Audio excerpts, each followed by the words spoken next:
Hello everyone and welcome back. In today's tutorial, I'll show you how to sort connections in TCPView on Windows. TCPView allows you to organize network connections by clicking any column header. This makes it easier to find specific processes and analyze network activity. First, open TCPView and click the process name column to sort applications alphabetically. Click the same column again to reverse the sorting order.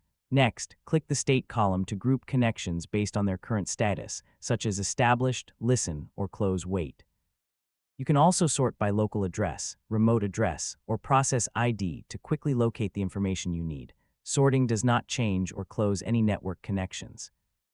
It only changes how the information is displayed, making it easier to monitor and troubleshoot network activity. That's how you sort connections in TCPView. Thanks for watching.